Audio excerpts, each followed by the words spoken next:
Praise the Lord. கர்த்தரும் இரட்சகருமாகிய இயேசு கிறிஸ்துவின் இனிதான நாமத்திலே வாழ்த்துகிறேன். கர்த்தர் உங்களை ஆசீர்வதிப்பாராக.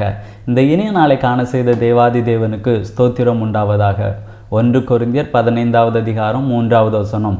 நான் அடைந்ததும் உங்களுக்கு பிரதானமாக ஒப்புவித்ததும் என்னவென்றால், கிறிஸ்துவானவர் வேத வாக்கியங்களின்படி நமது பாவங்களுக்காக மரித்து. இயேசு கிறிஸ்து ஏன் மரித்தார் என்று நாம் இங்கே வாசிக்கிறோம். நம்முடைய பாவங்களுக்காக மரித்திருக்கிறார். நாம் பாவத்திலே மரித்து போய் கிடந்தோம். நம்மை அந்த பாவத்திலிருந்து மீட்கும்படியாக இயேசு கிறிஸ்து மரித்தார் என்று வேதம் சொல்லுகிறது.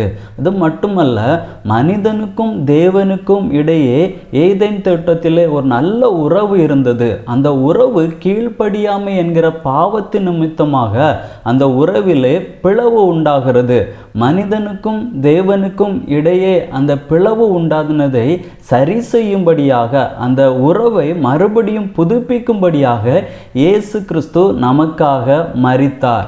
அவர் மரித்தது நிமித்தமாக நாம் மீண்டும் அந்த கிருபாசன தண்டையிலே நெருங்கி வரக்கூடிய அந்த பாக்கியத்தை பெற்றிருக்கிறோம்.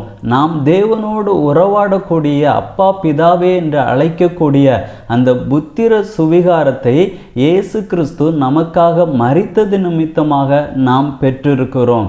இயேசு கிறிஸ்து மரித்ததை நினைத்து நாம் துக்கப்படாமல், இயேசு கிறிஸ்து என்னுடைய பாவங்களுக்காக மரித்திருக்கிறார் என்பதை நாம் சிந்தையிலே வைத்துக்கொண்டு பாவங்களை விட்டு மனம் திரும்பி இயேசு கிறிஸ்துவை சொந்த இரட்சகராக ஏற்றுக்கொண்டு அவருக்காக நாம் வாழ வேண்டும். அதற்காக தான் கிறிஸ்து மரித்திருக்கிறார்.